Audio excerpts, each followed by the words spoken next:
Alors, bonsoir tout le monde. Donc, je vois que les gens commencent à rentrer dans la salle. Donc, bonsoir à tous ceux qui sont parmi nous. Alors, nous sommes bienvenus tout d'abord à notre tout premier webinaire de l'année 2023.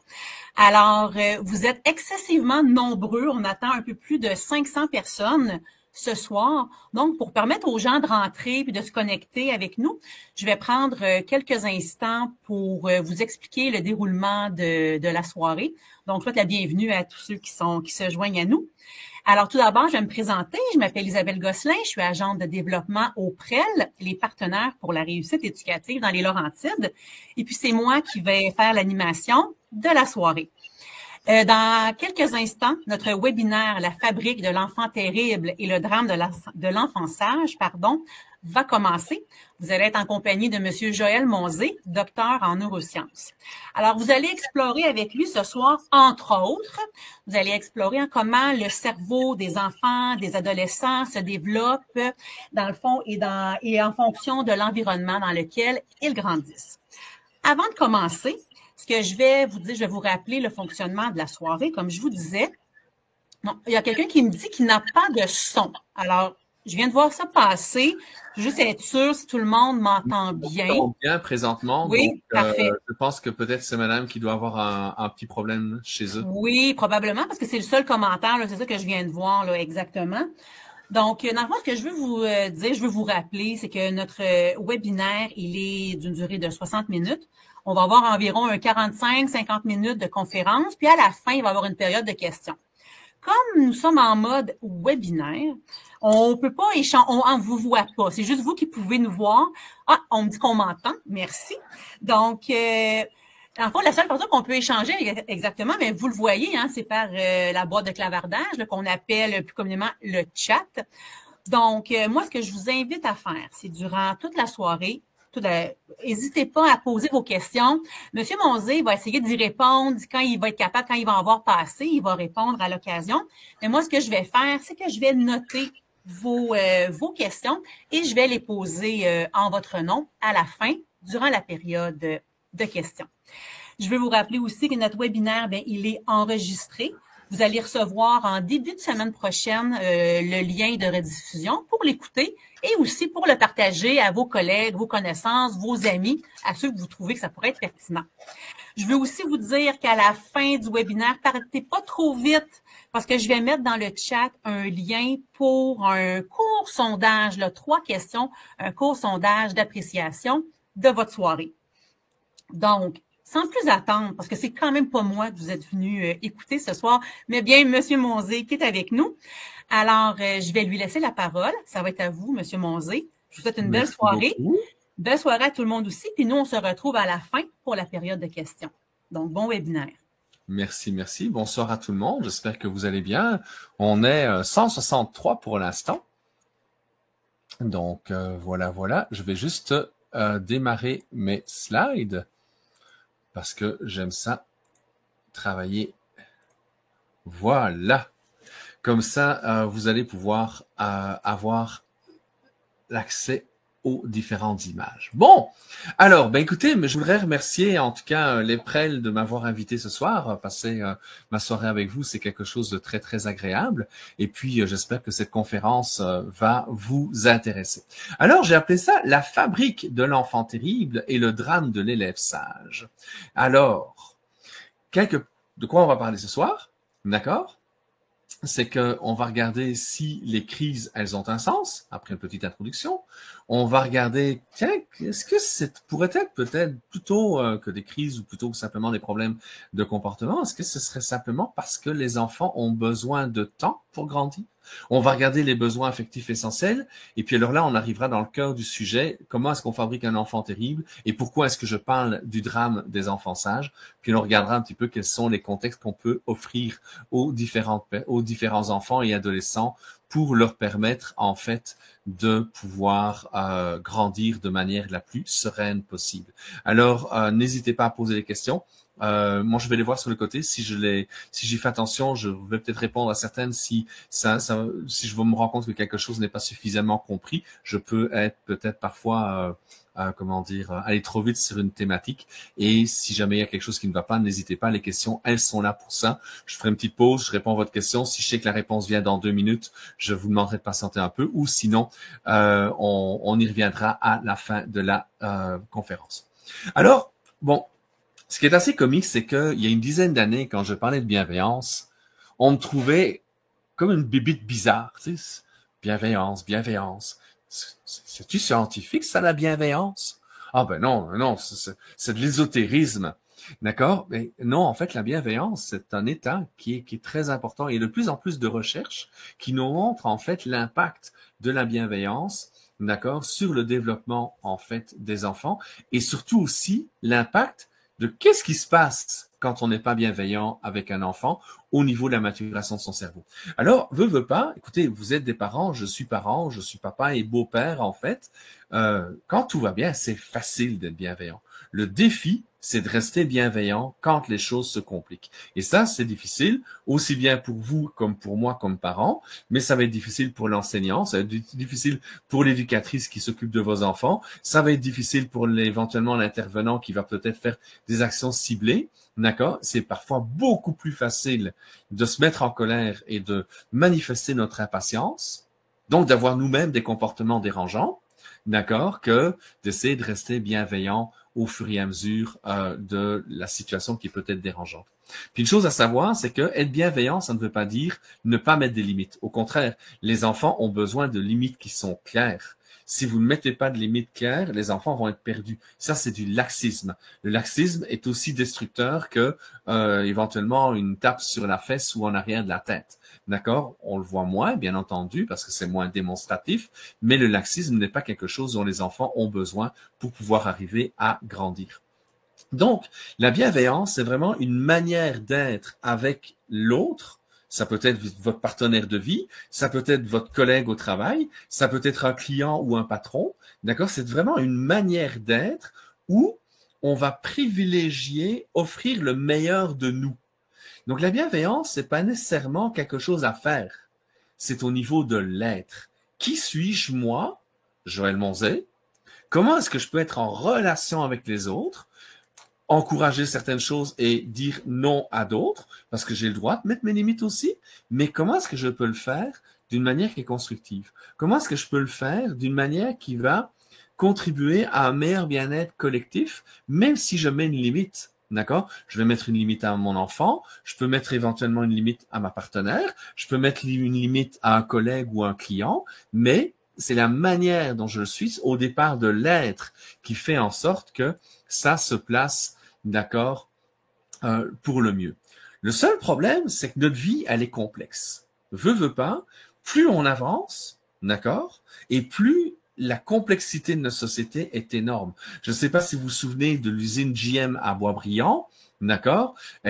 Moi, quand je suis arrivé au Québec il y a 30 ans, elle était encore en place, et beaucoup de gens s'attendaient à faire leur carrière chez GM. Hey, le grand-père y était, le père y était, le fils y rentrait, puis badaboum, GM ferme les portes. Donc, il y a des choses qui, avant, étaient très simples et elles sont de plus en plus complexes. Aujourd'hui, c'est tout à fait normal de changer et d'avoir peut-être 5, 6 carrières différentes tout au long de la vie professionnelle. D'accord? Même les personnes qui, bien souvent, ont voulu leur liberté 55 et ont pris leur pension à 55 ans, bien souvent, ils sont retournés sur le marché du travail parce qu'ils s'ennuyaient chez eux. Bref, toujours est-il que le monde est de plus en plus complexe, le monde du travail est de plus en plus exigeant, d'accord, et ça crée en fait une tension en termes de productivité, en termes de tension.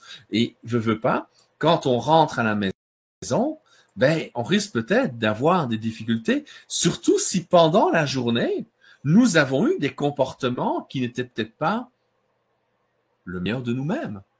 Donc, si on prend conscience que parce qu'on n'est pas capable de prendre soin de nous pendant la journée, on est en difficulté au travail, on peut se poser la question, ben, elle est où notre bulle quand on rentre? Et ce qu'il y a de pire, d'accord, c'est que souvent, on va être des professionnels hors pair, extraordinaires. Mais quand on rentre à la maison, ça va être difficile de rester extraordinaire et ce sont les gens qu'on aime le plus que on va blesser. Eh bien ça, c'est la même chose pour un enfant. Parfois, il est impeccable quand il est au CPE, impeccable quand il est à l'école, d'accord? Et dès que maman arrive pour venir le chercher au CPE, ou dès qu'ils sont dans le bus ou qu'ils descendent du bus, ça devient des tornades. OK? Parce que eux aussi, ils ont fait des gros efforts pendant la journée. Et quand ils arrivent à la maison, badaboum, ils ne collaborent plus, ils ne rangent pas leur chambre, ils ne veulent pas ranger le pot de confiture et les mie qui traînent sur le côté. D'accord? Ils vont avoir toute une série de comportements problématiques, ce qui nous irrite beaucoup. On va se fâcher parce que nous aussi, on a une grosse journée en arrière de nous, ou on va se disputer avec notre partenaire, d'accord? Ce qui va indirectement blesser notre enfant, comme l'image le montre. Donc, on est de plus en plus facilement dans des environnements familiaux où on voudrait offrir le meilleur de nous, mais c'est difficile parce qu'on a eu beaucoup de choses qui se sont placées auparavant. Donc, plus on comprend comment les émotions vont jouer, plus on comprend comment les émotions vont induire un certain nombre de comportements, tant chez nos enfants, nos ados que chez nous, plus on va peut-être être capable, à ce moment-là, d'ajuster notre manière d'agir avec autrui et offrir, en fait, le meilleur de nous aux personnes qu'on aime qui sont autour de nous. Alors, probablement que vous avez déjà entendu parler des thèmes qu'on appelle le terrible two, le fucking four, l'adolescence, d'accord? Parfois, on va parler des babys, des enfants téflons, des enfants rois, des intimidateurs, des pré-ados, etc. Chose qui est assez comique, c'est que quand on lit les textes, d'accord, qui décrivent ces différents comportements, presque systématiquement, nous, les adultes, nous sommes les victimes de nos enfants et de nos adolescents. Donc, c'est assez comique comment les revues populaires, les sites Internet ont complètement transformé notre vision de l'enfant où, quand il y a une crise, nous sommes la victime de l'enfant. Alors, je peux comprendre que oui, c'est certain que c'est pas agréable d'être dans une situation pareille. La crise est désagréable. Quand votre enfant se jette à terre et fait une crise de bacon au milieu du magasin, c'est pas marrant. Quand votre ado claque les portes, c'est pas marrant. D'accord? Sauf que, il y a peut-être quelque chose qui se passe dans leur cerveau. D'accord? Et je vais prendre l'exemple du fucking fort. Donc, ce sont les fameuses crises qu'on a aux alentours de 3 ans et demi, 4 ans et demi, 5 ans parfois. D'accord? C'est un moment qui est très, très important parce que la plupart des troubles de la personnalité qu'on va observer chez les adultes plus tard naissent de cette période-là. Donc, c'est vraiment une période qui est très charnière et la manière dont on va accompagner nos jeunes aux alentours de leurs 4 ans va conditionner une bonne partie de leur vie. Alors, qu'est-ce qui se passe dans leur cerveau qui fait en sorte que ça a autant d'importance sur l'ensemble de sa vie? Mais tout simplement, permettez-moi de vous parler. Est-ce que vous avez déjà vu des orang-outans, des babouins, des gorilles qui se voient dans un miroir? Le premier réflexe, surtout les mâles alpha, quand ils voient le visage qui est le leur dans le miroir, comme ils n'ont jamais vu leur visage, ils pensent que c'est un ennemi. C'est quelqu'un qui vient chaparder les fruits et les légumes qu'ils ont réussi à pouvoir mettre sur le côté. Ils ont peut-être peur de se faire prendre les femelles. Toujours est-il qu'ils veulent défendre leur territoire, leur communauté. Et donc, ils commencent en fait à grogner devant le reflet. Puis comme le reflet grogne tout autant, même s'il n'y a pas de son, on voit tout dans le corporel qu'il n'est pas d'accord, à ce moment-là, le grand singe, il court et il commence à frapper le reflet. Et il frappe, et il frappe, et il frappe, et il frappe. Et si la vitre ne casse pas, le miroir ne casse pas, d'accord? Ben, ils vont continuer à frapper tout et plus. Jusqu'au moment où ils se tannent, parce qu'ils se rendent compte que l'autre, ben, il est aussi fort parce que chaque fois qu'il donne un poing, lui aussi, ça lui fait mal. Chaque fois qu'il donne un coup d'épaule, ben, l'autre ne bouge pas. Donc, OK, il est vraiment fort, donc j'abandonne. Et heureusement pour son orgueil, le reflet s'en va aussi. Alors, quand on regarde ça chez les grands singes, pourtant, les grands singes sont relativement intelligents. Puis quand je parle des gorilles, il faut savoir qu'à l'université McGill, on utilise des gorilles pour pouvoir voir comment les grands singes peuvent apprendre à communiquer avec le langage des signes. Donc, ils sont très intelligents, mais pour eux, quand ils voient un reflet, c'est quelqu'un d'autre qu'eux. Il y a quelque chose qui change avec le chimpanzé. Le chimpanzé, quand il dort, mettons qu'on lui met une tache de couleur sur le côté, sur son épaule, quand il va se réveiller, d'accord, eh bien, il va se promener dans sa cage ou dans l'environnement dans lequel il est, Et quand il va voir le miroir, automatiquement, il va aller gratter sa tâche. Donc, le chimpanzé sait que ce qu'il voit dans le miroir, c'est lui. Donc, il sait qu'il existe. Il sait qu'il est un chimpanzé à part entière. Et en plus, il se souvient de comment il était avant d'aller dormir. Et qu'avant d'aller dormir, il n'y avait pas de tâche. Eh bien, c'est ça qui se passe dans le cerveau de l'enfant à cet âge-là. Vers 3, 4, 5 ans, il y a une transformation, une étape tellement importante dans son développement qu'il commence à savoir qu'il est une personne à part entière.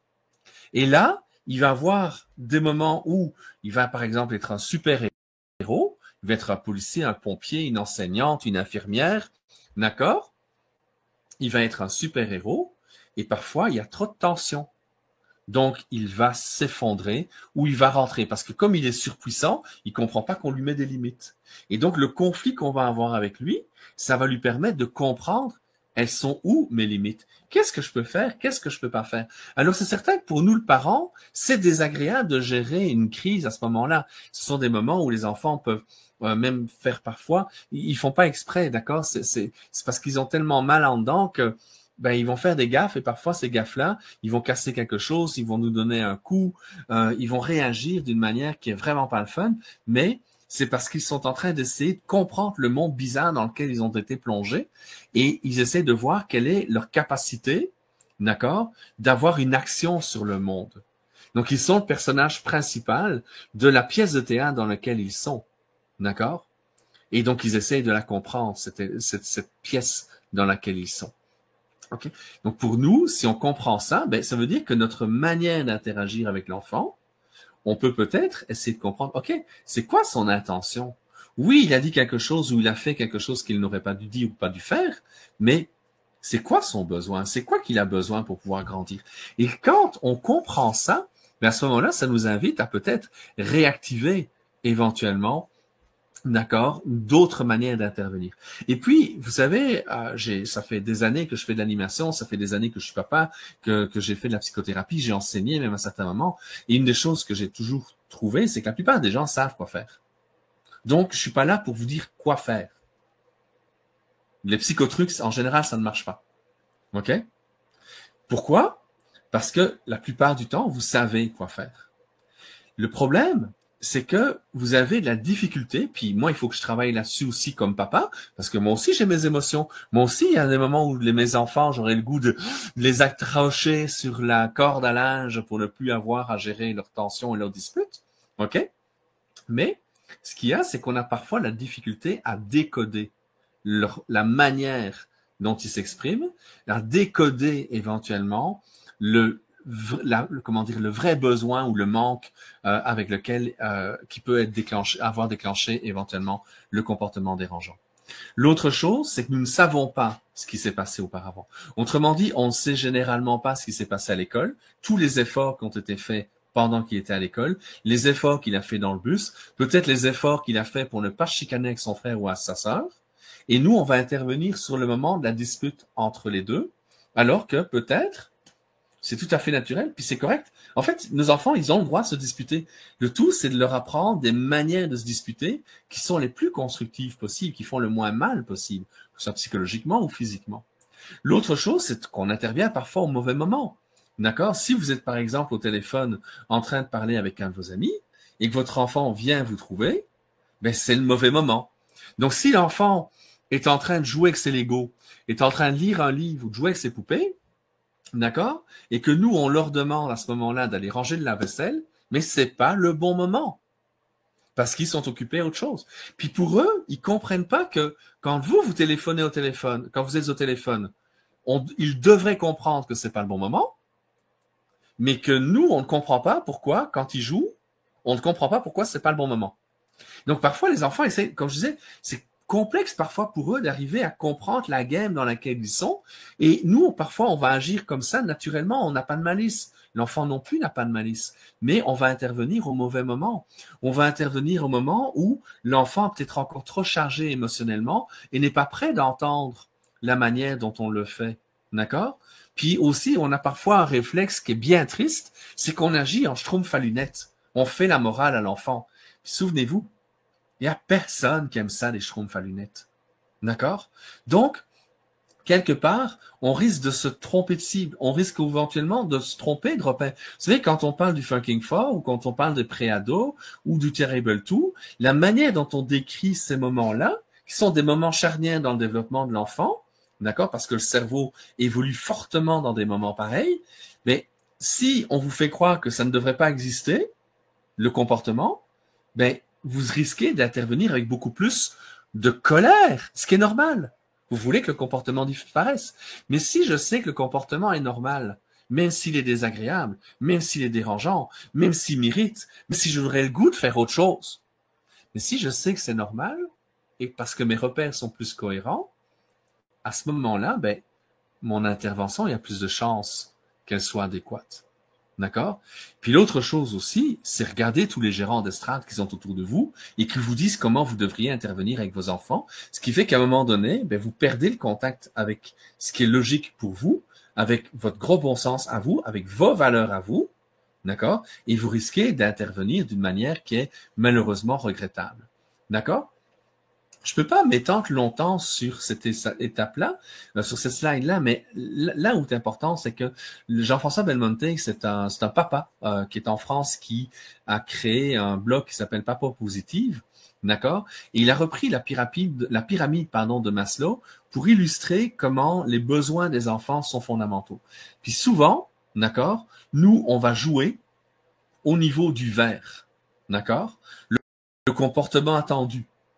Le bon comportement à la maison, le bon comportement dans le bus, le bon comportement à l'école, la réussite à l'école, le beau bulletin. Mais ça, c'est le haut, d'accord, de la pyramide. Et pour que le haut de la pyramide puisse tenir, il faut que les 4 autres strates soient en place. D'accord? Et en fait, quelque part, la plus basse, c'est ce que l'enfant a assez mangé, est-ce que l'enfant a assez bu, est-ce que l'enfant a assez dormi, est-ce qu'il a assez bougé? Donc, quelque part, d'accord, on se rend compte que si l'enfant n'a pas les besoins de base, il risque de ne pas être disponible. Un enfant qui est en hypoglycémie ou qui est en hyperglycémie va avoir des comportements dérangeants par définition. D'accord? Donc, il faut regarder qu'est-ce qu'il a mangé ou qu'est-ce qu'il n'a pas encore mangé. En violet, ben, est-ce que l'enfant se sent en sécurité? Vous savez, on sort de 2 ans et demi de crise sanitaire dans laquelle il y a beaucoup de personnes qui ont eu peur de mourir à cause de ce virus-là ou qui ont eu peur que leurs proches meurent. Mais veut pas, ça a mis une grande insécurité, d'accord, auprès des enfants. Et il y a encore des enfants qui sont affectés par cet aspect-là. OK? On le voit parfois dans le bulletin, pas dans le bulletin, mais dans les journaux parlés et les journaux écrits, où on parle beaucoup d'échecs scolaires, d'accord? Mais c'est un peu dû à ça. OK? Donc, quelque part, il faut faire attention. Les enfants, s'ils ne se sentent pas en sécurité, ils vont avoir de la difficulté. Est-ce qu'ils ont l'impression d'être aimés?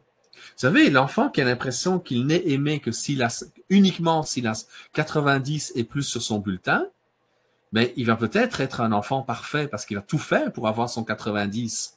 Mais il va avoir un grand doute. Est-ce que je mérite, moi, d'être aimé? Il risque peut-être de venir vous tester sur d'autres choses.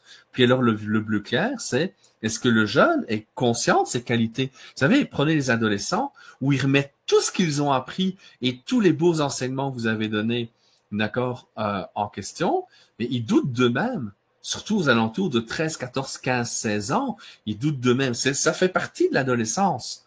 Mais ce doute-là, d'accord, fait en sorte qu'ils ont psychologiquement moins de disponibilité pour répondre à vos exigences de parents. Ça ne veut pas dire que le comportement est correct. Ça ne veut pas dire que vous ne devez pas les rappeler à l'ordre. Ça veut juste dire que, émotionnellement, ils sont pris par autre chose.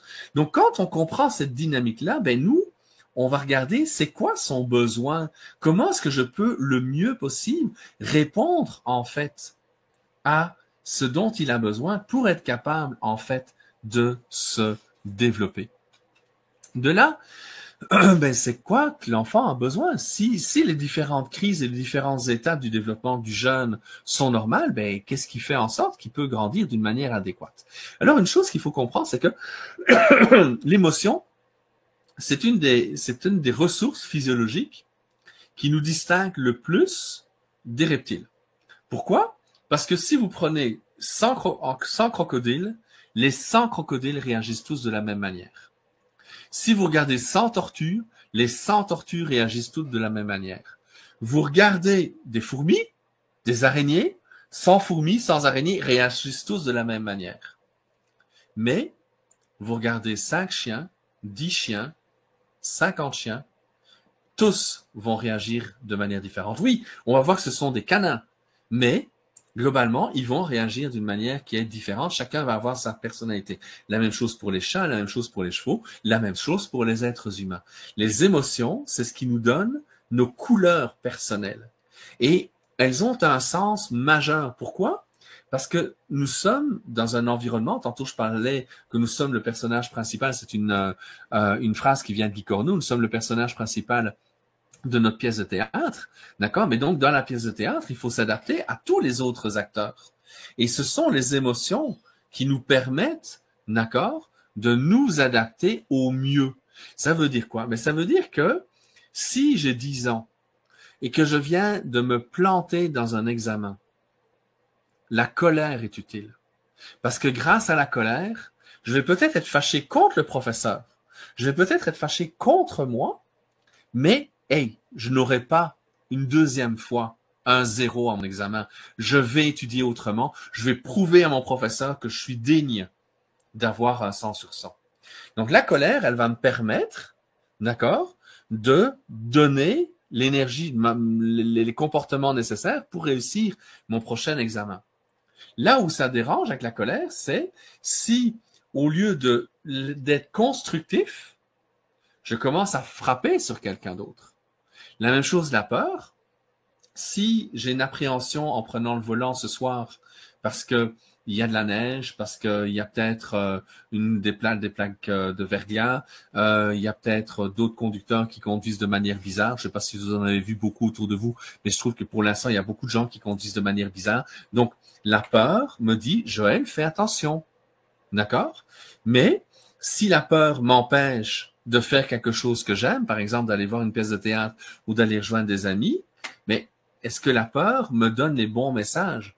Donc, je ne canalise pas suffisamment bien la peur qui devrait me dire, OK, conduis prudemment plutôt que de conduire tête en l'air juste en écoutant la musique, en étant trop distrait dans un contexte comme celui-là. Donc, les émotions, en fait, vont donner une direction de comportement. Mal comprise, mal intégrée, je peux faire des gaffes, je peux être maladroit, mais bien utilisé, ça peut être utile.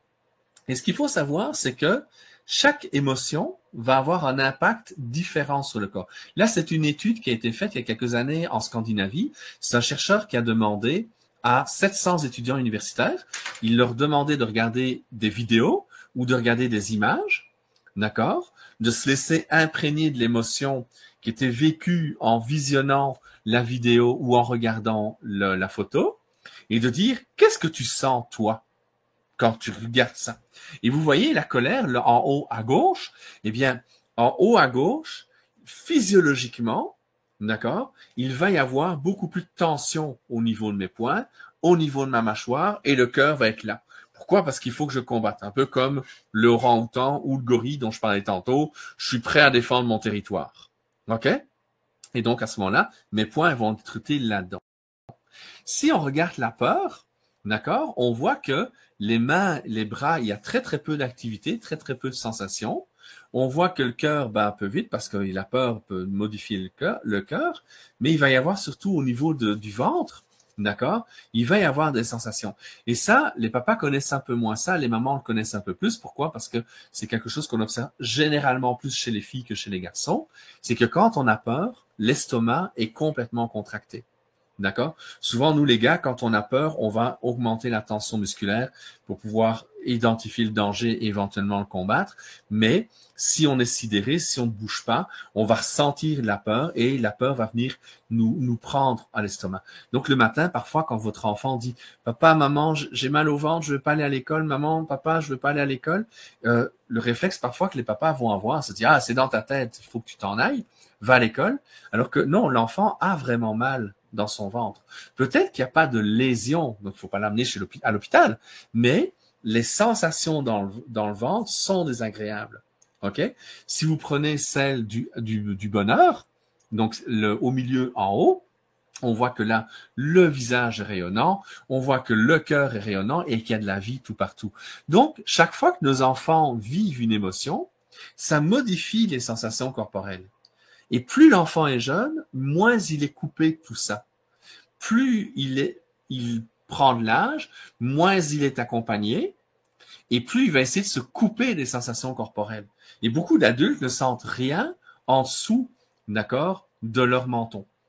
C'est un réflexe que l'on a au début de l'âge primaire pour pouvoir arriver à être moins dérangé par l'impact de nos émotions. Et puis parfois, on va en thérapie quand on est rendu adulte pour essayer de vivre le moment présent et de reconnecter éventuellement avec notre corps. OK? Donc, l'idée, c'est de regarder si plutôt on essaie d'apprendre à nos enfants de mieux maîtriser leurs émotions et d'être capable d'en faire quelque chose de constructif, peut-être qu'ils pourraient d'une part vivre une vie un peu plus heureuse et d'autre part de mieux les utiliser, mieux les connecter pour savoir quoi faire à ça. Le grand problème, c'est que notre cerveau atteint sa pleine maturité qu'à 45 ans. Oui, 45 ans. Et ça, on le sait parce que quand on regarde avec les techniques d'imagerie cérébrale, on voit la partie juste ici derrière notre front, qui est la partie la plus humaine. On voit en fait que la partie augmente de plus en plus, jusqu'à 40 à 45 ans. OK? Donc, la plupart des neurones sont tous présents au moment de notre naissance, mais ça va prendre de 40 à 45 ans pour que tout soit vraiment opérationnel. Et ça, c'est important. Pourquoi? Parce que dans le préfrontal, d'accord, la zone qui est ici, c'est la zone qui me permet de réfléchir, d'anticiper et d'analyser les conséquences de chaque geste que je fais. Mais ça n'arrive à maturité qu'entre 40 et 45 ans. OK? Ici, c'est ce qui va me donner la profondeur, l'amplitude, la réflexion, la douceur. Ça n'arrive en ma pleine maturité qu'en 40 et 45 ans. Et il faut qu'il y ait un bon équilibre entre les deux zones, parce que si celle-là prédomine à l'âge adulte, c'est de la dépression. D'accord? C'est un des symptômes que l'on peut avoir d'état dépressif. Donc, quelque part, le cerveau a besoin de temps pour pouvoir maturer. Et ce qui vous comprenez par rapport à ça, c'est que vous faites la moitié de votre carrière avec un cerveau incomplet. Ce qui veut dire aussi que quand vous êtes devenu papa, quand vous êtes devenu maman, votre cerveau était incomplet. C'est pas de votre faute, c'est la réalité. Donc, ça veut dire que quand on devient parent, parfois, c'est compliqué parce que plus la vie est complexe, plus les demandes extérieures ou sont dérangeantes ou demandent beaucoup plus que ce qu'on voudrait pouvoir ou ce qu'on a comme possibilité, ça nous insécurise comme parents. D'accord? On est plus vulnérable. On prend un peu plus d'âge parfois, et puis c'est certain que quand on deviendra grand-parent, on aura un peu plus d'expérience pour pouvoir gérer les choses, mais c'est parce qu'aussi notre préfrontal sera nettement plus développé et ce qui nous permettra de pouvoir faire la part des choses quand il y a un certain type de choses certains événements qui vont arriver. Donc, soyons généreux envers nous, soyons bienveillants envers nous, c'est-à-dire que acceptons de faire des gaffes, mais utilisons nos gaffes pour ne pas la faire une deuxième fois, dans la mesure du possible. OK? Donc, qu'est-ce qui va influer sur le développement du cerveau? C'est la génétique, d'accord? Donc, c'est le bagage de base. Il y a la myéline. La myéline, ce sont des cellules qui viennent envelopper d'autres cellules de manière à ce que le flux des neurones, donc la communication entre les neurones, soit de plus en plus efficace. D'accord? Il va y avoir des connexions entre les neurones. Donc, le fait que les neurones sont capables, en fait, de se connecter l'un à l'autre, il va y avoir un échange, soit d'électricité, soit chimique, qui va se faire, ce qui fait en sorte que les neurones communiquent les uns avec les autres et ça peut faire toutes les belles activités que vous faites tout au long de la journée. Et quand on est un enfant, quand on est un adolescent, on crée 300 millions de nouvelles synapses à tous les jours. Donc, ce sont vraiment des périodes charnières très importantes. Et quand est-ce qu'on va les créer, ces périodes-là? En fait, ces connexions-là qui va faire en sorte que notre cerveau se développe, c'est grâce aux expériences de vie. Donc, si on a des expériences de vie qui sont agréables, on va pouvoir arriver à potentialiser notre cerveau. Si on a des expériences de vie dans lesquelles on se sent menacé ou on se sent en danger, mais on va développer le potentiel de notre cerveau pour survivre comme si on était face à des monstres dans le bois qui nous suivent. Donc, si nous, parfois, on se comporte en personnage problématique dans la pièce de théâtre de notre enfant, mais veut pas, notre enfant va avoir tendance à utiliser ses ressources de petit guerrier, petite guerrière, d'accord, pour pouvoir arriver en fait à se protéger. Donc, quelque part de savoir que l'impulsivité, l'opposition passive ou active, la confrontation, l'agitation, la procrastination, ce sont des comportements, d'accord, tout à fait normaux pour des enfants. Mais ils sont en train d'apprendre les conduites sociales, ils sont en train d'apprendre qu'est-ce qu'ils peuvent faire et qu'est-ce qu'ils ne peuvent pas faire, jusqu'où éventuellement ils peuvent aller, et parfois dans le jusqu'où parfois ils peuvent aller, mais ça peut leur faire des gaffes, ce qui fait en sorte que ça peut être éventuellement difficile. Et quelque part, c'est notre rôle à nous de les amener à tempérer leurs réactions pour qu'ils soient capables de canaliser leurs réactions d'une bonne manière. Je reprends l'exemple du petit garçon où que j'étais, qui a un 0 pointé dans un examen. Ma colère, elle est utile. Ma colère, elle me dit, OK, tu ne te laisseras pas faire une deuxième fois. Tu vas mieux étudier.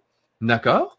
Mais si je frappe, c'est mal canalisé. Si j'étudie, c'est bien canalisé. Si je m'effondre parce que je suis pas capable de gérer ma colère, je réussirai pas mon prochain examen. Donc, le jeune a besoin qu'on l'aide à choisir les comportements les plus attendus. Mais c'est pas dans le moment de crise qu'il est capable de nous entendre et je vais vous expliquer pourquoi bien plus tard. Donc, faisons attention, OK? Parce que l'âge du jeune est important. Plus l'enfant est jeune, plus c'est sa génétique qui le contrôle. Plus l'enfant vieillit, qu'il devient un jeune adulte, puis éventuellement un adulte plus expérimenté, à ce moment-là, il y a d'autres ressources parce que le préfrontal va être de plus en plus là pour tempérer un certain nombre de réactions que l'on pourrait avoir ou pas avoir. D'accord? L'autre chose, c'est que nos enfants sont beaucoup trop souvent sur des tablettes, beaucoup trop souvent devant l'ordinateur ou devant la télévision, et ils ont vraiment un besoin de courir, de sauter, de danser, de grimper, parce que ça fait partie de leurs besoins pour que leur cerveau se mature. Et s'ils n'ont pas ça, ben veut pas, attendez-vous à ce que on le voit avec le petit garçon qu'on illustre dans l'image du bas, ben c'est que son besoin de conquérir le monde en grimpant, il va le faire sur les escaliers, il va le faire sur les meubles, il va le faire sur le divan, il va courir, sauter, danser, il va être agité. Ça ne veut pas dire qu'il y a de l'hyperactivité en arrière. Ça veut juste dire qu'il a besoin, d'accord, de transformer sa force vitale en mouvement, et c'est comme ça que son cerveau va fonctionner de mieux en mieux. Et ce qu'il faut savoir, d'accord, c'est que les pulsions, d'accord, sont normales chez nos enfants. Puis si vous voyez la courbe bleue, le contrôle des pulsions ne va arriver qu'au-delà de 25 ans. Vous avez bien entendu, le contrôle des pulsions n'arrive qu'au-delà de 25 ans. De dire qu'un enfant est impulsif, ça dit rien du tout. Parce qu'on sous-entend qu'il y a un problème, alors qu'il n'y a pas de problème. L'enfant, il est agité. C'est normal. Il dérange peut-être. On doit l'amener à comprendre qu'il y a des moments où il peut bouger et des moments où il ne devrait pas bouger, mais il est dans sa normalité. OK? Et quand on comprend ça, à ce moment-là, ça va nous permettre de mieux ajuster notre intervention. La même chose, le contrôle des émotions, c'est bien au-delà de 12 ans que ça va commencer à être suffisamment efficace. D'accord, pour que le jeune puisse éventuellement le faire. Mais on s'entend que si vous avez des adolescents, vous savez très bien qu'il y a des moments charnières aux alentours de 13 ans, aux alentours de 15 ans, où le jeune va avoir des comportements qui sont dérangés. Et là encore, on est dans une normalité parce que nos jeunes ont besoin d'expérimenter des choses pour que leur cerveau puisse arriver à se développer. OK? Donc, quand on voit qu'il y a tous ces comportements dérangeants qui peuvent apparaître, vous allez me dire, oui, mais Joël, on intervient comment? Qu'est-ce qu'on peut faire? Mais on va revenir aux besoins affectifs de base. D'accord? Et le besoin affectif de base, le premier, c'est d'être en lien. Être en lien avec les autres. Nos enfants ont besoin d'être en lien avec les autres pour pouvoir grandir. D'accord? Ils ont besoin d'être en lien avec les autres pour pouvoir se sentir en sécurité. Nos ados vont peut-être se détacher un peu de nous, les parents, mais ils vont aller chercher des liens avec leurs copains et leurs copines. Ils vont avoir la gang, ils vont avoir leurs premiers amours. Donc, ils vont aller chercher le lien, toujours, mais d'une manière un peu différente, parce que petit à petit, ils quittent le nid pour pouvoir développer éventuellement des ressources pour pouvoir être autonomes plus tard. Quand on regarde l'autre besoin, d'accord, c'est le besoin de se séparer. C'est le besoin d'être une personne à part entière, c'est de faire les choses à sa manière. OK? Donc là, on va avoir un enfant qui veut faire les choses tout seul. C'est l'âge du « je suis capable ». Je suis capable de renverser mon lait à côté de mon bol de céréales. Puis nous, on va le chicaner. C'est normal, il a renversé le lait. Mais en même temps, il est en train d'expérimenter. Mais il n'a peut-être pas encore nécessairement les ressources physiques pour être capable de verser le lait dans ses céréales. OK? Donc, on va l'aider à faire ça. Et souvent, tantôt, je vous parlais du Terrible Two. Le moment où l'enfant se rend compte que il y a des moments où il doit choisir entre le lien et de choisir d'être séparé, de faire les choses par lui-même, mais c'est là que ça arrive, les crises du Terrible Two. En même temps, il a besoin de vivre ça parce que en se détachant de nous et en comprenant qu'il y a un choix à faire entre le lien et la séparation, d'accord? Donc, aller voir les escaliers, aller voir le feu de foyer, aller jouer tout seul, d'accord? Ben, c'est ce qui, petit à petit, va permettre à son cerveau, après, de se distinguer. Je suis une personne à part entière et ça va ouvrir le développement du jeune aux alentours de ses 4 ans, comme j'en parlais tout à l'heure. Et puis, pendant l'adolescence, ces crises vont se représenter pour qu'ils puissent arriver à les intégrer dans un engagement social progressivement. Donc, quelque part, qu'on le veuille ou qu'on ne le veuille pas, il y a toujours un équilibre. Même nous, on peut aimer nos enfants. On leur donnerait notre vie si c'était nécessaire. Mais il y a des moments où on voudrait avoir 5 minutes de paix. Donc, quand l'enfant a un comportement dérangeant, bien souvent, nous, on voudrait avoir la paix. On n'a pas le goût de gérer la crise. On n'a pas le goût de gérer la demande. On n'a pas le goût parce qu'on a besoin de de se séparer, de faire des choses par nous-mêmes sans qu'on ne soit sollicité. OK? Mais veut pas, à ce moment-là, eh bien, le parent aussi, il a de la difficulté à vivre entre le besoin de lien et le besoin de séparation. Le besoin d'être là. Écoutez, je peux pas faire grand-chose par rapport à ça parce que le signal part. N'oubliez pas qu'on est dans une tempête de neige présentement, donc les signaux peuvent malheureusement être perturbés, mais d'ici, semble-t-il, le signal part bien.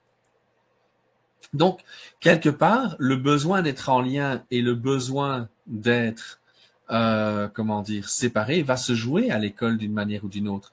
Donc, si votre jeune n'a pas eu assez de lien avec ses meilleurs amis à l'école, probablement qu'il va être plus demandant le soir à la maison. Si votre jeune aurait donc voulu, d'accord, être dans une situation où, on lui laisse un peu plus d'espace, mais on lui a imposé des travaux de groupe, mais attendez-vous à ce qu'à la maison, il soit réactif et qu'il vous envoie promener. De nouveau, ça n'excuse pas le comportement du jeune. Je suis juste en train de vous aider à le comprendre pour que vous puissiez reconnaître. Je vois que pour l'instant, tu aurais besoin d'être toute seule, mais j'ai besoin que tu m'aides pour pouvoir mettre la table, parce que sinon, je m'en sortirai pas. J'ai besoin de ton aide. Est-ce que tu es capable de me donner cette aide-là? Donc, on aide le jeune, on reconnaît le besoin, et puis après, d'accord, à ce moment-là, on va être capable de revenir. Et veut pas, si on regarde, par exemple, les émotions ou les situations émotionnelles, d'accord, qui sont présentes, c'est représenté par le carré bleu. Quand l'enfant a juste une émotion à gérer, il est capable de la gérer. Mais quand il y a trop d'émotions, ça va déborder son contenant qui est représenté par le cercle rouge. Et à ce moment-là, si vous connaissez le petit Spirou, d'accord, eh bien, vous savez que le cercle bleu, c'est l'adulte, c'est Mademoiselle Chiffre, qui est là et qui sécurise Spirou pour que le cercle rouge, qui représente la maturité de son cerveau, de Spirou, il y a un moment donné où ça va être beaucoup plus grand, d'accord, et ça va faire en sorte que Spirou va être capable de vivre 1001 aventures. Le problème, c'est que Mademoiselle Chiffre, il y a des moments où elle en a déjà plein dans son, dans son contenant. Donc, les émotions de Spirou vont l'amener, en fait, à déborder. Et c'est là que quand nous, on a eu une grosse journée de travail, on rentre à la maison, on voudrait avoir quelque chose de calme, mais nos enfants viennent avec tout ce qu'ils ont, ça nous fait déborder, et c'est là qu'on n'arrive plus à être, malheureusement, bienveillant. OK? Donc, l'idée, c'est de comprendre, OK, mais qu'est-ce qui fabrique à ce moment-là?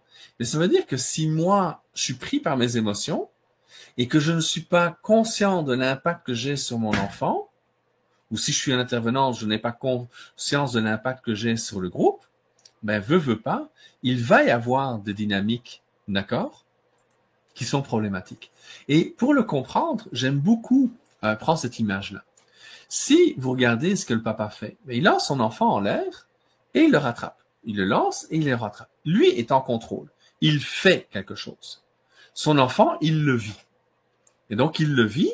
Ça veut dire qu'il est dans les bras de papa, il part en l'air et il retombe. Il a un peu peur, mais il revient. Il a un peu peur, mais il revient. Les mamans qui voient ça. Ah, mais c'est terrible! Aïe, aïe, aïe! Qu'est-ce qui se passe? Et à ce moment-là, d'accord, la maman panique. Donc, il y a une différence entre ce que je fais, ce que je vis et ce que je vois.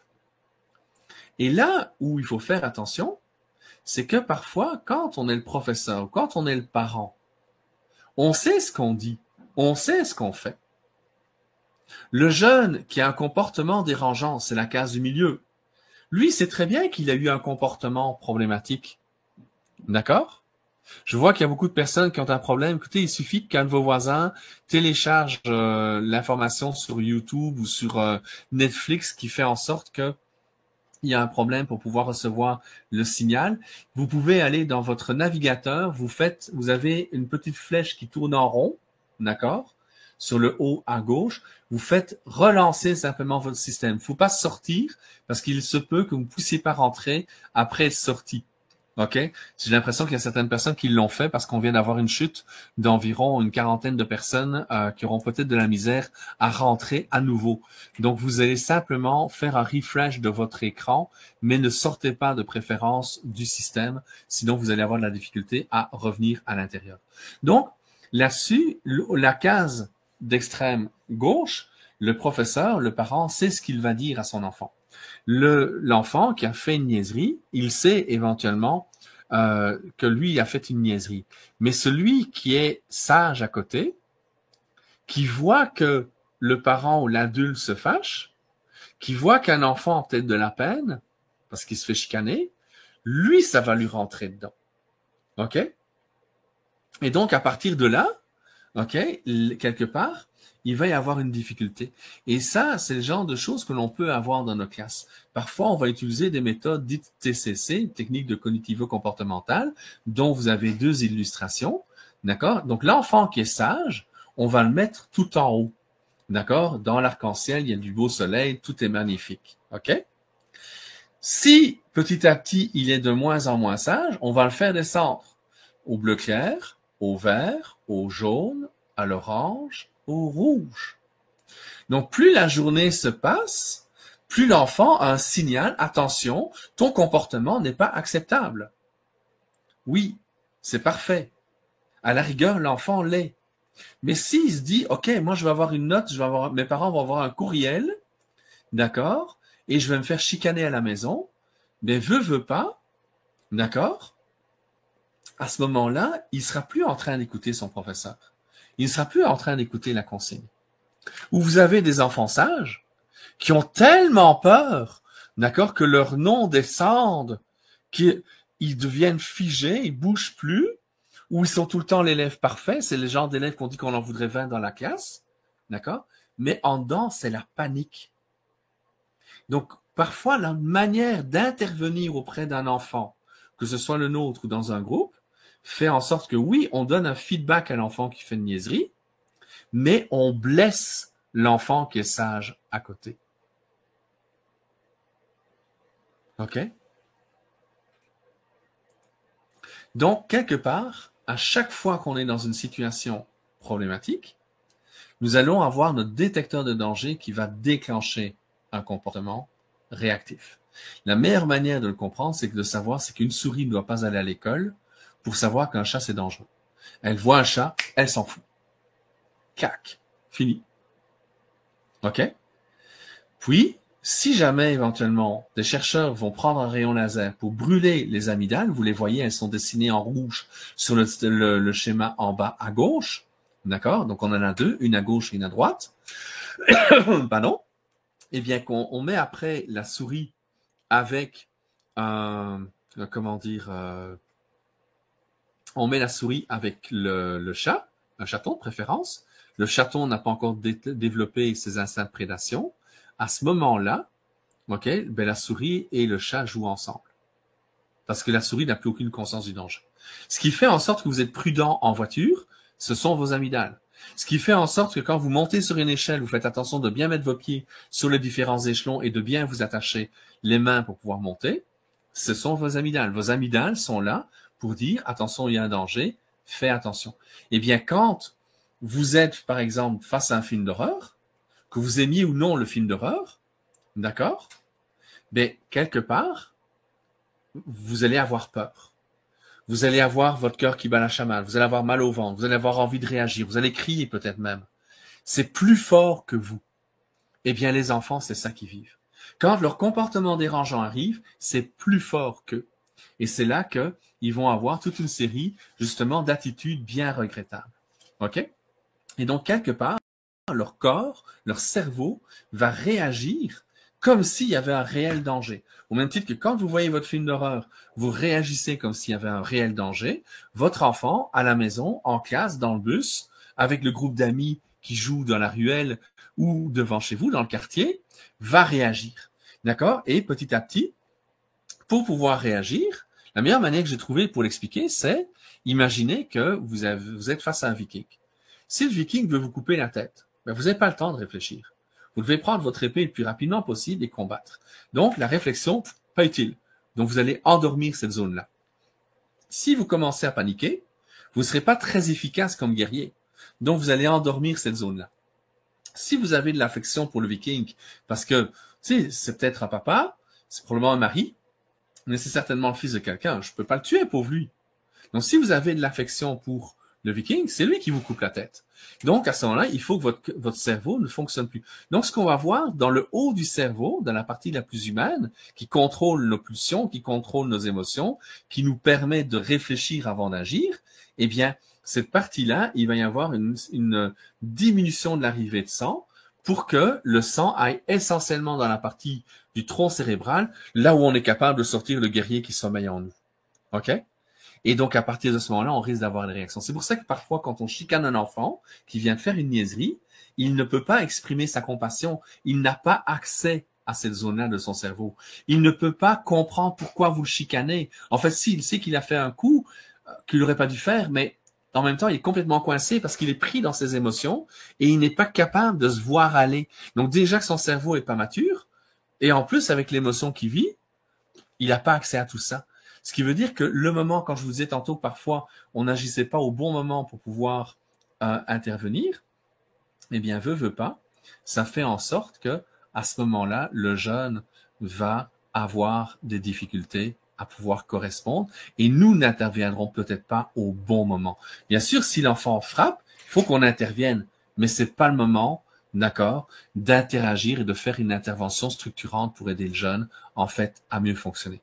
Parce que tant qu'il est là-dedans, il va avoir des réactions qui sont tout à fait normales. S'il était face à un ours, il a figé. S'il était face à un lion, face à un loup, il monte dans un arbre où il s'enfuit le plus loin possible. Donc, ces réactions-là sont certes dérangeantes dans une classe ou dans une maison ou dans le bus, mais ce sont des réactions normales. Et je ne sais pas si vous m'avez entendu à la radio ou à la télévision ces derniers jours, mais il y a une étude qui est sortie qui disait que les bébés de la classe étaient fréquemment stigmatisés comme étant des TDAH, alors que la plupart du temps, c'est simplement parce que leur cerveau est un peu moins mature que les autres enfants. Alors, ce qu'il faut savoir, c'est que pendant toute la journée, les émotions vont modifier l'état du corps jusqu'au moment où il va y avoir la crise. Et la crise est nécessaire. Pourquoi? Parce que plus nos émotions libèrent des hormones de stress, plus ça nous permet de nous adapter. Mais dans le cerveau de l'enfant, c'est compris comme étant un danger. Le cœur va battre la chamade et il y a un moment donné où le cœur ne peut pas, d'accord, battre aussi vite que ça. Et la crise va être là pour relâcher le tout. Donc, mon enfant, quand il se jette à terre, mon enfant, quand il me confronte, mon enfant, quand il procrastine, il est juste en train de me dire, papa, je n'en peux plus, j'ai besoin d'aide. Parce qu'avant 20 ans, le jeune n'est pas capable, le cerveau du jeune n'est pas capable de relâcher tout ça. Et s'il n'y a pas de bienveillance, la relâche peut demander de 24 à 72 heures. Et si on n'arrive pas à aider le jeune, en fait, à relâcher, eh bien, d'une fois à l'autre, eh bien, d'un jour à l'autre plutôt, les difficultés vont se représenter et malheureusement, ça va venir perturber la maturation du cerveau. On sait que il va y avoir beaucoup plus de mortalité cellulaire chez les enfants qui n'arrivent pas à relâcher la pression, donc ils sont tout le temps en stress chronique parce qu'ils n'arrivent pas à se sentir en sécurité à la maison, à l'école ou dans leur groupe de CPE, d'accord? Et ça en sorte, on l'a observé chez des souris, d'accord? Vous voyez les petits points bleus, ce sont des neurones que l'on a observés, et les cercles rouges entourent les zones où il y a eu de la mortalité. On a juste comparé le cerveau de souris, ceux qui étaient avec une maman, ceux à qui on a enlevé leur maman, donc on leur donnait simplement du lait, mais ils étaient de manière sécuritaire. On voit que les souris qui sont restées près de leur mère ont beaucoup moins de mortalité que les souris qui ont été sevrées beaucoup trop tôt. D'accord? Donc, quelque part, il va y avoir une difficulté qui va apparaître là progressivement, et ça peut amener justement progressivement des troubles qui vont peut-être perturber un peu plus les choses. Une chose qui est aussi importante, d'accord, c'est de savoir que plus l'enfant vit dans un environnement qui manque de bienveillance, et plus la taille de son cerveau va être affectée. Donc, vous avez en rouge la taille du cerveau normal des enfants, en vert la taille des enfants qui ont vécu de de l'agressivité, de la violence éducative, eh bien, vous voyez que la taille du cerveau est beaucoup plus petite. Si vous voyez le diagramme B, d'accord, ce qui s'est passé, en fait, c'est que plus longtemps la violence éducative est là, moins il y a eu de bienveillance pendant plusieurs mois, d'accord, jusqu'à 4 ans, et on voit que la taille du cerveau est de plus en plus impactée. Donc, quand je vous disais que d'être bienveillant envers un enfant, c'est pas de l'ésotérisme, mais c'est simplement d'essayer de préserver son cerveau pour lui permettre de se développer, vous en avez une preuve scientifique ici. La résilience de nos jeunes, elle a des limites. Au départ, nos jeunes vont se confronter, vont nous pousser, vont avoir des réactions, d'accord, peut-être désagréables pour nous, mais qui vont montrer qu'il y a quelque chose qui ne va pas. Ou vous avez d'autres qui vont se parentaliser, donc qui vont vouloir protéger l'adulte. Je vais prendre soin de mon professeur, je vais prendre soin de mon éducatrice, je vais prendre soin de mon parent, d'accord? Comme ça, peut-être que quand eux iront bien, ils vont pouvoir prendre soin de moi. Et malheureusement, ben, ça ne marche pas parce que tant que l'adulte ne se prend pas en main, ben, le jeune reste là, avec cette difficulté-là. Ça ne veut pas dire que votre jeune, parce qu'il est sage, il y a nécessairement un problème. S'il vit dans un environnement qui est idéal, ben, c'est tant mieux, tu sais, profitez-en. C'est à partir du moment où les comportements dérangeants apparaissent de plus en plus que cela peut poser problème. Puis petit à petit, le jeune va s'identifier à tout ce que vous allez dire de lui. C'est le fameux effet Pygmalion. Ça peut l'amener à faire un décrochage scolaire, ça peut l'amener à faire une décompensation psychologique durant l'adolescence ou d'aller vers des drogues, d'accord? Et à l'âge adulte, ben, malheureusement, ce sont des gens qui sont beaucoup plus à risque de faire des burn-out ou d'avoir des maladies chroniques. D'accord? Alors, avant de vous quitter, je vous regarde un petit peu avec vous le contexte qui va les aider en fait à grandir le mieux. C'est se rappeler, premièrement, que c'est pas en tirant sur une feuille de salade que la salade, elle pousse plus vite. D'accord? Donc, la salade a besoin de temps pour grandir et qu'elle soit appétissante dans votre assiette. L'enfant a besoin de temps pour maturer. Et aujourd'hui, on considère d'ailleurs que l'adolescence, elle commence à 10 ans et elle se termine à 26 ans. Tellement notre société est plus complexe et que ça demande de plus en plus de temps pour que le cerveau soit capable de gérer cette complexité de notre société. Notre rôle comme adulte, c'est d'essayer d'aider que l'enfant, d'accord, fasse sa crise le plus tard possible, éventuellement juste avant d'aller faire dodo, ok, ou plus besoin de faire de crise parce que l'enfant développe des outils. Donc, on peut aussi aider l'enfant à développer des outils au bon moment parce que s'il n'est pas disponible, veut pas, il vous entendra pas, ça rentrera par une oreille et ça sortira par l'autre. D'accord? Ça fera l'objet peut-être d'une autre présentation un autre jour. Donc, ce qui va aider l'enfant à grandir, ce qui va aider l'adolescent à grandir et que son cerveau va pouvoir se développer, c'est le lien de confiance. Plus le jeune se sent en confiance avec les adultes autour de lui, plus il peut relâcher la pression et son cerveau va pouvoir maturer. Alors, comment est-ce qu'on peut l'aider? D'accord? La première chose, c'est de se dire que nous avons une responsabilité de moyens, mais pas une responsabilité de résultat. Le résultat appartient aux jeunes. C'est-à-dire que vous pouvez avoir des jumeaux qui sont exactement dans le même environnement, mais chacun va agir en fonction de qui il est. D'accord? Ils ont pourtant la même biologie, ils ont exactement le même environnement, mais parfois, simplement parce que ce sont des jumeaux, leur interaction va changer en fonction du fait que ce sont des jumeaux. Il y a d'ailleurs souvent un qui est un peu plus extraverti et l'autre un peu plus introverti, par exemple. L'autre chose aussi, et on l'a vu beaucoup dans la crise dans laquelle on est, avec la crise sanitaire et la crise économique dans laquelle on est maintenant, c'est l'importance de prendre soin de nous et de prendre soin des personnes qui nous entourent. D'accord? Le plus possible. Comment est-ce qu'on va pouvoir aider notre jeune? Écoutez, les comportements dérangeants découlent d'une chose. C'est ils vont pas bien. Donc, on va regarder quel est le comportement dérangeant. On prend soin de nous. Et puis, on va regarder quel est le comportement, d'accord, ou la source, éventuellement, du comportement dérangeant. Et derrière un comportement dérangeant, il y a une peur, il y a un manque, il y a un besoin, ou, si le comportement dérangeant est chronique, c'est qu'il y a un bénéfice. Dans le sens que si l'enfant, la seule manière qu'il a d'attirer votre attention, c'est de faire une niaiserie, je vous garantis qu'il va faire des niaiseries. Puis, quelque part, on peut se laisser avoir comme parents. Parfois, quand je vois mes jeunes qui jouent, quand ils étaient plus jeunes, ils jouent bien gentiment dans le salon, OK? Moi, je vais aller faire un peu de comptabilité ou je vais aller préparer une conférence. Ils n'ont pas besoin de moi, ils jouent bien. Mais veux pas. Au bout de quelques minutes, attirer mon attention, c'est se disputer. Donc, quand je le sais, je vais être furieux parce que je dois m'arrêter. Je suis fâché parce qu'ils se disputent. Mais ma manière d'intervenir a dit, peut-être qu'ils sont pas capables de le verbaliser, mais ils sont peut-être en train de me dire, hey, j'ai besoin que tu sois là et que tu me regardes jouer avec mon frère, avec ma sœur, d'accord? Parce que j'ai besoin de ton regard pour me sentir une personne digne d'amour. À ce moment-là, je vais répondre aux besoins du jeune. Le comportement dérangeant peut disparaître, d'accord? Donc, maintenant, on en est rendu à la période de questions, OK? Je suis désolé pour le problème technique que nous venons d'avoir. C'est mystérieux. J'ai cherché. Je suis désolée pour les gens là qui nous ont quittés abruptement tout d'un coup. C'est la première fois que ça arrive. J'imagine que la température extérieure nous a joué un vilain tour. Donc, désolée, mais je vois qu'il y a encore des gens parmi nous dans la salle. Donc, bien contente que vous ayez pu rester. Alors, mais moi, j'avais noté une question qui était passée, mais c'était plus au début. Donc, on va voir. C'était Julie, mais elle nous a quittés. Donc, j'ai vu passer. Elle voulait savoir, dans le fond, c'est derrière chaque crise que l'enfant vit, c'est qu'il y a un besoin, dans le fond, qui a pas été comblé. Donc, elle se demandait, quand on fait face à à une crise, est-ce que le réflexe devrait avoir, c'est de chercher le besoin qui a pas été comblé? Mais oui, c'était là ma dernière slide. C'est ça, OK, c'est ça. C'est que quelque part, il y a une peur, il y a un manque, il y a un besoin. Et si le comportement est, chronique, ça veut juste dire que il y a un gain. Et puis l'enfant ne fait pas ça pour nous manipuler. Ça, il y a rien qui m'énerve le plus quand je vois des articles sur Internet ou dans les revues qui disent « Ah, l'enfant me manipule ». Non, l'enfant ne nous manipule pas.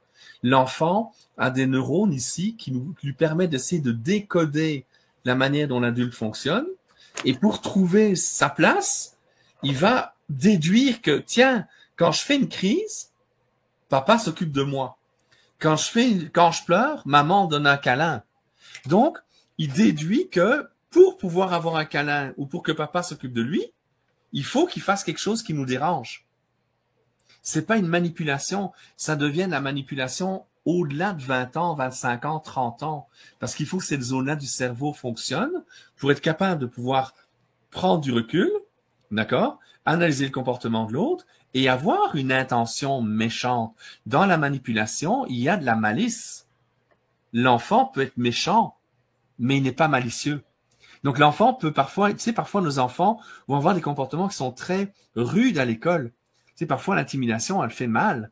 Parfois les enfants peuvent être, peuvent utiliser des mots qui blessent les autres. Ils vont être méchants parfois, mais il n'y a pas de malice. Parce qu'ils ne se rendent pas encore compte de l'impact que ça peut avoir. Je ne sais pas s'il y a du monde qui regarde Stats à Radio-Canada pour l'instant. OK, pas aujourd'hui, mais les épisodes de cette semaine. Mais on voyait une jeune adulte qui est en colère contre son père, contre sa mère et contre la meilleure amie de son père. Et pour pouvoir montrer sa colère, elle a mis un rat dans une boîte et elle a envoyé par la poste, d'accord, un rat mort dans une boîte. OK? Mais on voit comment les adultes réagissent, ils sont en colère, mais quelque part, oui, ils ont besoin d'être en colère face à cette jeune fille de 20 ans qui vient de faire une grosse niaiserie. D'accord? Mais en même temps, elle vient de l'avouer. parce qu'elle vient de se rendre compte qu'elle a fait une niaiserie et que l'impact que ça a eu, c'était pas une bonne blague. Donc, au lieu de l'accompagner, pourtant, elle est médecin urgentologue et le père est psychiatre, au lieu de l'accompagner, de dire, hey, tu te rends-tu compte parfois comment tes comportements peuvent aller au-delà de ton intention? Donc, prends le temps de réfléchir. Donc, d'accompagner l'adolescente, parce que pour moi, à 20 ans, on est encore ado, OK? Puis je le dis avec l'adolescence, avec plein de respect, OK? Et à partir de ce moment-là, on va essayer de construire quelque chose avec la jeune fille, même à 20 ans. Elle n'est pas nécessairement TPL pour la cause. Elle a fait une grosse connerie. C'est certain que si elle n'apprend pas cette connerie-là et qu'elle renvoie une deuxième fois, une troisième fois un rat ou qu'elle fait d'autres méchants coups, ben c'est certain que ça peut poser problème. C'est certain que c'est une jeune fille qui manque un peu est un peu inconséquente. Mais c'est parce qu'elle n'anticipe pas nécessairement l'impact que ça va avoir sur les autres. Mais à 20 ans, on est encore dans une normalité, même si le comportement est irritant. Alors, si je dis que c'est normal à 20 ans, imaginons c'est normal à 8 ans que le jeune préfère ne pas ranger sa chambre si il sait que maman ou papa vont le faire. Oui, je vais peut-être me faire chicaner, mais c'est pas grave. J'aurais pas dû ranger ma chambre pareil. Donc, le gain est là. Le gain, c'est, hey, mon besoin, c'est de ne pas ranger ma chambre. C'est peut-être une manière de s'affirmer, non, je rangerai pas ma chambre, parce qu'en étendant tous mes jouets, je marque mon territoire. Les ados vont faire ça. Beaucoup d'ados vont laisser traîner plein de choses dans leur chambre. C'est une manière de marquer son territoire. Qu'est-ce qu'on fait dans ce cas-là? Est-ce qu'on laisse aller? Comment on va recadrer justement nos ados qui vont faire ça, là? Mais l'idée, c'est à la rigueur, allez vous promener avec lui. On est en hiver pour l'instant. Allez faire du ski. Dans la chaise, dans la remontée mécanique, c'est très utile. Ah oui. Comme un Parce pas de que vous êtes dans le distance. plaisir, exactement. Vous êtes hors de la maison, vous êtes dans le plaisir, vous passez un bon moment avec lui ou avec elle. C'est parfait. OK. Allez à Ottawa, allez visiter le musée de la science, allez à Québec, allez voir le musée de la civilisation. Vous avez 2-3 heures de voiture aller, 2-3 heures de voiture retour. Vous avez l'occasion de parler avec lui ou avec elle. Et à ce moment-là, il y a moyen de dire, écoute, je vois souvent que ta chambre est dans des ordres. Qu'est-ce qui se passe? Oui, dans le fond, si je comprends bien, c'est de prendre pas de prendre sur le fait au moment de la situation, parce qu'on est probablement dans nos émotions mutuellement, tant l'enfant que le parent, puis c'est de prendre un pas de recul, puis de se servir d'une autre occasion pour l'aborder. Et une occasion où le jeune va sentir qu'on est avec lui. Puis on peut aborder des choses qui sont plates avec lui. Mais si j'interviens dans la chambre en me fâchant, je perds mon temps. En fait, je blesse mon enfant et je me blesse moi-même parce que la chambre ne sera pas plus rangée. Et puis après, je peux peut-être lui dire, écoute, moi je veux bien que tu ne ranges pas ta chambre, ok, mais tu as 2 choix. Si tu la ranges et que le samedi matin, je peux aller faire le ménage, je vais faire le ménage de ta chambre. Si tu la ranges pas, ta responsabilité, c'est de faire le ménage. Okay. Donc, on essaie d'amener le jeune à faire un choix. Si le jeune dit, écoute, j'ai envie de prendre mon autonomie, je vais faire mon ménage moi-même. Parfait, let's go. Si le jeune dit, hey, j'ai pas le goût de faire le ménage de ma chambre, je vais la ranger, ma chambre.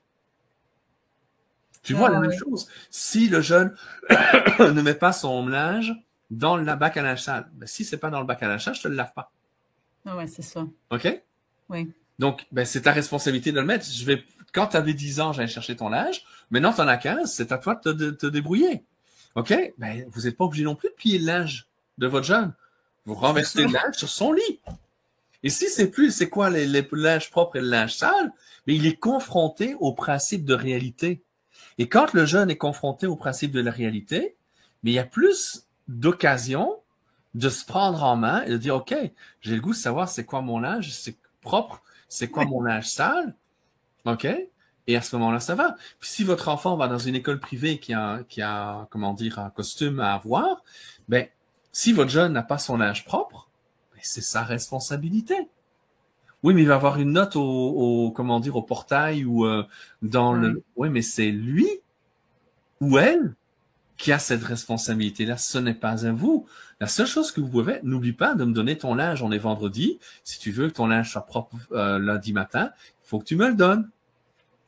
Ah, c'est ça, apprendre à les responsabiliser, là, en fonction de leur âge, bien sûr, là, c'est sûr, mais pour nos ados, on peut faire ça, puis ça va les aider. Exactement. Et c'est certain que si mon jeune est en examen, ou qu'on voit qu'il est en train de rusher, et ça fait 2-3 jours qu'il étudie fort, et que parfois c'est jusque 10h, 10h30, 11h qu'il travaille parce qu'il y a des travaux de groupe et ainsi de suite, mais peut-être que je vais la slacker un peu ce week-end-là, et cette semaine-là, je dis, écoute, je vois que ton linge n'est pas propre, d'accord, est-ce que tu en as besoin ou pas, ou est-ce que je te le lave?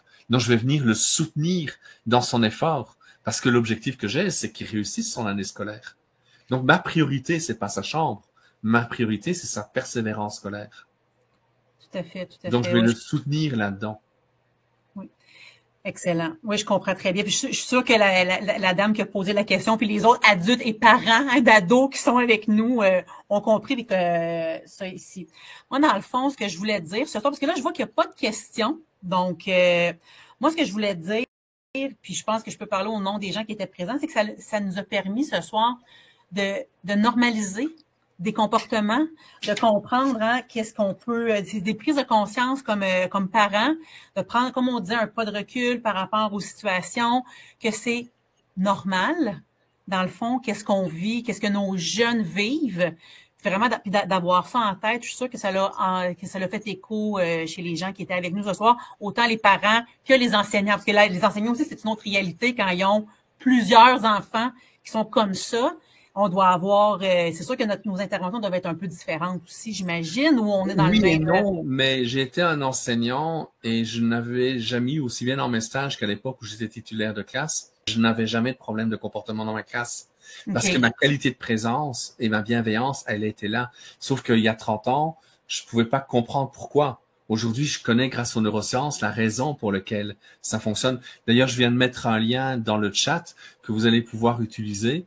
D'accord? C'est une autre conférence que je vous offre gratuitement. Vous pouvez vous cliquer dessus et vous allez avoir accès à comment le lien entre les émotions et les apprentissages scolaires. Donc, ça, vous allez pouvoir aller un peu plus loin éventuellement. C'est une visioconférence que j'avais donnée l'année dernière pour l'Institut des troubles de l'apprentissage. D'accord? Donc, libre à vous de pouvoir arriver en fait à aller revoir cette autre formation-là si tu veux. Je te le donnerai en lien si tu veux le mettre parce que probablement que le chat dans la reprise, on ne le reverra pas.